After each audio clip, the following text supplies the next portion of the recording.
Hey guys, it's me, Waldo2413. So some people were asking to see the printer run and had some questions about it. So what I'm going to do, this is a file that we've been running right here. As you can see, sorry about the lighting, guys.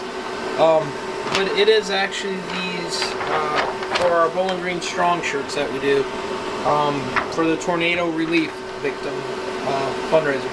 So what I did is I have them right here, so I'm gonna get it queued up and then I'll be right back. Okay guys, so now I got it queued up. What I'm gonna do is print these, and of course all I do is hit print and you guys will see it run. This is actual time, where people are asking how long does it take to run these. So here we go, we're hitting print. You can hear the printer firing up, and it's doing a head clean. It will do a head clean on this file about midway through when it's running. But as you see, so it's kind of the times right around 4 minutes to do this. And so here is the print. This is real time. As you can hear, I'm talking. You can see it printing. We are printing bi-directional, and this printer has two print heads, as you can see. They are i3200s, so I'm printing left and right. They're lined up. I've got a choke on my whiting so that you will see some of the color around it. But as you can see, it's putting the white ink down right now when it moves so far forward.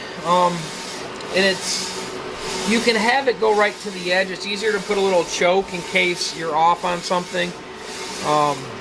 So this is it printing, as you can see.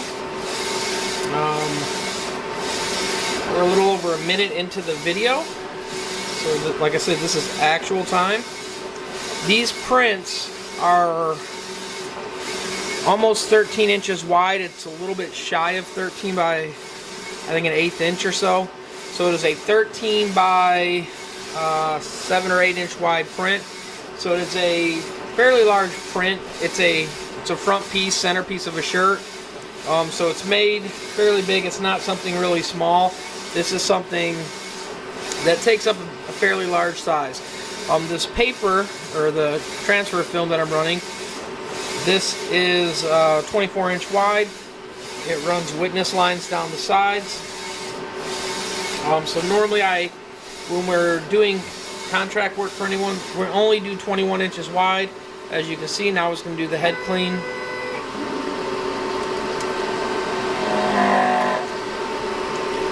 And lift it up so you can see the print head cleaning. It's lifting up, going down. It's got the wiper up front here. You can see it's actually squeegeeing its head, is what it's doing through there.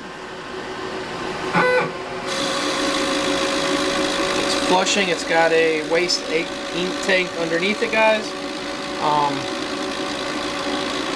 And as of right now, we're about 2 minutes in. There are ways to change this head clean cycle. You don't have to have it clean as much, but if you don't want to have any issues, it's easier to let it clean that much. So, like I said, it automatically cleans when it needs to. This stuff you can clean up a little bit after. So we're back to the print again. And like I said, you can see where we're at. Like I said, this is the state of Kentucky. It says Bowling Green Strong. So if you've seen our website, guys, you can go there also to order shirts to help the victims. All the proceeds are going to them. But this is it printing the direct to film. Like I said, we're printing 2 at a time. So to factor how many you can make per hour on something, you have to kind of figure out how many you're going to lay out there. Because technically on a shirt, it's a 13 by 19, your biggest area when you're screen printing. So you can kind of factor that in. This would be, I'm getting 2 of them for the size that I'm running. So I'm running 2 shirts for this amount of time. Keep that in mind, guys, because a lot of times people are running like a direct to garment machine, and then they're running the transfers on it, and it's taking 8 to 10 minutes. So they're going to average, depending on what print they're doing or what size, their print size, they're only able to do 10 to 15 prints an hour. Now they can gang the sheets up and put more on there, but it's done, guys. So there, we're 4 minutes and so many seconds right now, and that's with the head clean cycle, and that's with me having the monitor over there. So it is completely done, guys. As you can see, I've got the powder disconnected, but you hook it up to the automatic powder and it runs it through that also. Again, this is the machine, guys. You can get a hold of him. I will put his link in the description below. If you're interested in machines, it did come from China. Very good service. Another thing with these machines also, like I said, it does got the 2 print heads. This is the software I'm running. But the service is amazing with them. Like, literally, earlier today I had a question on something, and literally, WhatsApp or whatever, he literally logs on. He gets back with you even on the holidays. He's messaged me during the holidays, wish me happy holidays. But he's also checked up, and when I was working on it, to help make sure I had any questions, to take care of me and make sure I was up and running and stay up and running. This is the ink system, guys, where the inks are. With these inks, what makes this nice compared to like a desktop unit or whatever, it's got an auto agitator on the white, so this is constantly cycling this white. There's a prop in here and it's spinning it. It's also got a pump, so it is pumping the white ink through the whole system, so the white ink is constantly moving. It's got filters on all the other colors. The nice thing about having it like that, these are my temps on the back here, but the nice thing about having the ink where it's always circulating, you should always run a direct-to-film machine every day, do head cleans and all that stuff. But I will tell you this, I have missed days. The most I've missed is up to a week when we first put this in. I've had this over a year now, and knock on wood, I have yet to have any issues with the print head. So I am running over a year with this machine.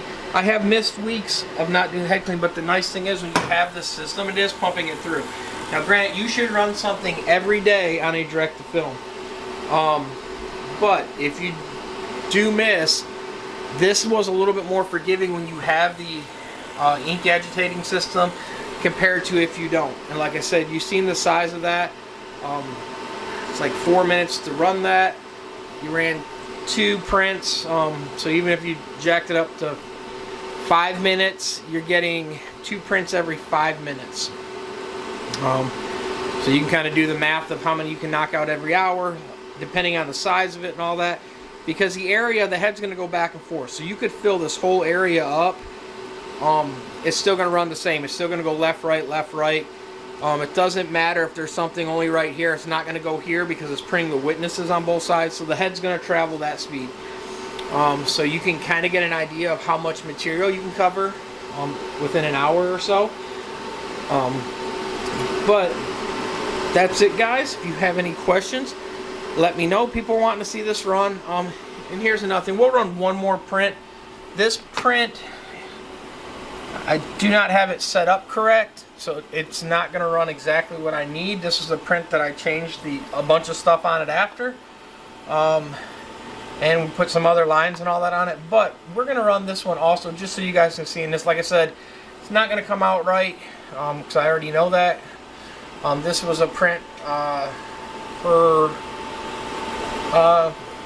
MM3 Tactical. They do a lot of different things, guys. He's also got a YouTube channel coming out. But here we go. We're going to hit print on this. And like I said, we'll watch this one run also, guys, just so you can see. Now over here, it's going to tell you when it starts running. The machine's also going to do a head clean. And like I said, this is running a different thing on here. So it's saying...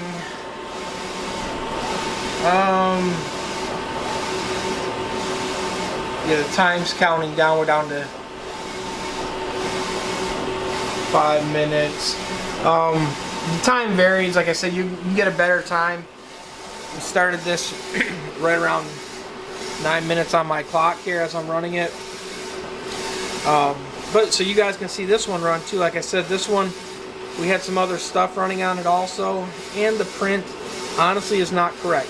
I have it set up, but there are some glitches in the print that I do have to fix. And this was something, we're not running this one anyways, but this was one just so you guys could see how it's ran. This one, like for instance, I didn't do any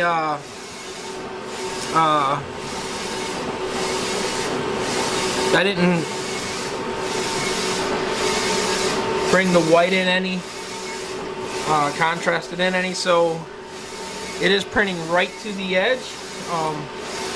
Like I said, you guys can see it's pretty much spot on, but like I said, there was just a few things. Like I said, we changed this print up a little bit. It was something, like I said, it does need some fixing, so, but like I said, this is the thing too. This print's a little bit bigger, but and as you can see, we're printing right to the edge of the paper again also. The printer's still going to do that travel, like I said, so pretty much your speed is depending on what you got it set at. I'm running this at 6 passes,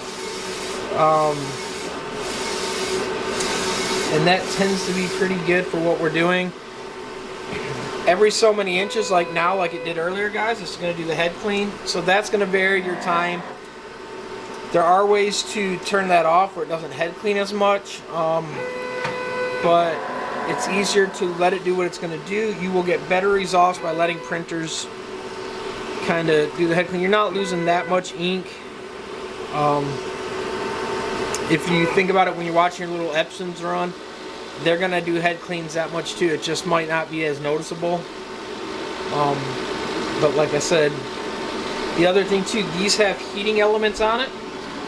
So it is heated right now, so it is partially drying the ink. It's preheated also on the back, so the paper's coming in warm. So like right over here, the ink's still going to be wet, but it's got heat where it's drying, taking a lot of the moisture out. If you look close at the ink here, to the ink here, you can see the difference. It's more glossy back here. It's kind of more matted or muted down here. That is because the ink is, a lot of the moisture is coming out of it. And that's what you kind of want when you're getting ready to run it through the powder. You don't want excess ink where it's pouring off either. You can adjust the output of the ink through the program. I've got it kind of how I like it with the white ink. It might be a little bit thick, and like I said, it's on this print, it probably is too much white ink. It's just because of the program on it. So like I said, don't judge that on this one, but, and like I said, so right now we started at we're around 9 minutes on the timer on this one, and we're at 12 minutes going on 13, so we're about 4 minutes. This one is 13 inches wide. It is I think 13 by 8 or 13 by 9. So you can kind of get an idea. Like I said, you're running a full width print of a shirt, 2 of them about every 4 to 5 minutes. So you're getting about 2.5 minutes per every print. So that's, it's not super fast, but it's not super slow. It's faster than any 13 by 19 you'd be running, like a little desktop printer. And you can speed this up. I can change the passes and how many passes, so I can get it to go quicker if I needed to. This is what we normally run it at. This speed, or depending what it is, we will speed it up if we're doing, like, kind of like on this image here, we would have sped it up because it's just the 2 colors. The one with more detail, we do the more passes to get the definition in it. But you can get some amazing prints out of this stuff, guys. Again, ROLLO 2413. If you have any questions, please leave them down below. We will be printing for people. If anyone needs any transfers made, let me know. And I'll show you how to get a hold of us. We're trying to get it up on the website. We're having issues with that. Again, guys, ROLLO 2413. Please like, subscribe, and follow. If you have any questions, leave them down below, guys. Thanks.